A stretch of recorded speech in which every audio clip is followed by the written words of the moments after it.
So have any of you guys ever heard that most projects fail because of poor communication? Right? Yes. Most projects fail because of communication. Have any of you ever, in the face of not achieving the expected outcomes, been given this feedback? You need to improve your communication. It's okay, I have. Like, it's cool to admit it, that you didn't get something right and somebody tells you need to improve your communication. In fact, some of the most given feedback in performance evaluations is improved communication. Well, I think we've got the why wrong. If the key performance indicator of a leader is that we enable our team members to get the expected results, in the face of getting the expected results, we blame it on communication, we're going to try to improve our communication. And I've seen organizations embrace this feedback that most projects fail because of communication. And so what do?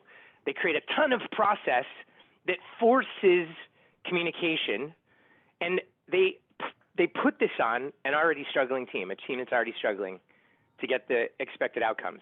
So the team's already struggling, and they create more work. Has anybody ever seen that like result in something better? No, it's terrible. Like, it never results in something better, right? And here's the problem.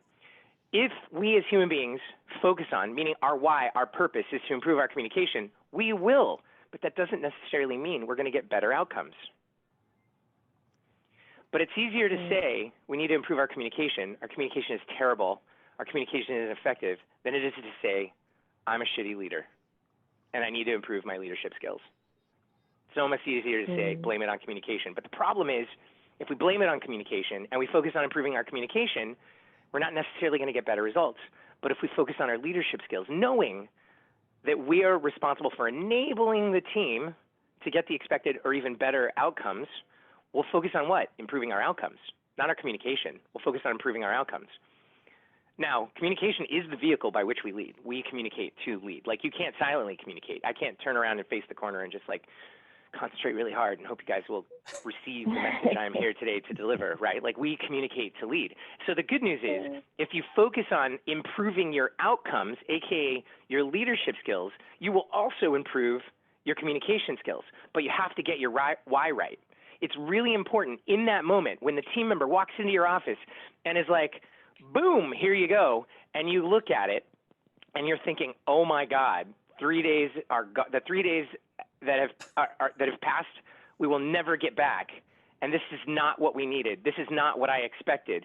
It's easy, that 3-year-old inside of us, right? That limbic system that Simon talked about is also tied to our ego, the 3-year-old inside of us that's there to protect us, right? That worked really good when we lived in caves and we were running from saber-toothed tigers, right? Because that would trigger our fight or flight response, and we survived, not being the fastest, the strongest animals on the planet.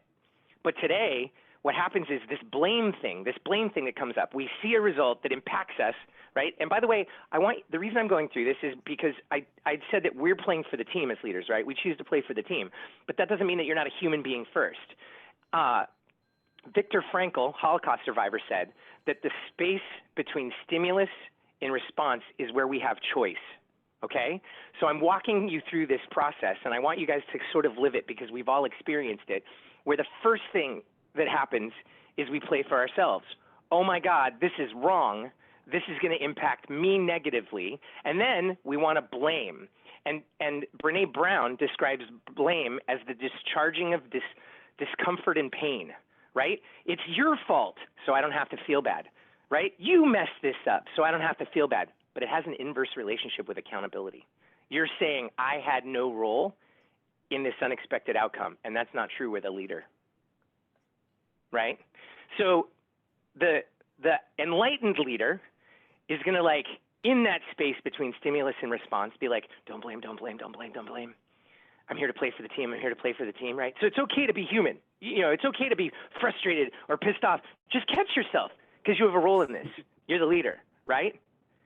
And from there, you're going to say, okay, this isn't exactly what I expected. Somehow we got off base.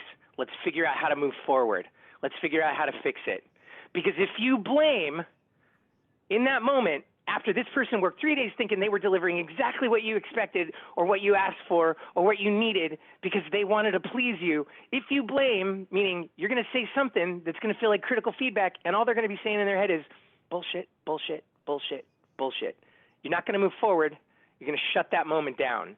And that's not effective leadership because we need to take this individual on a journey.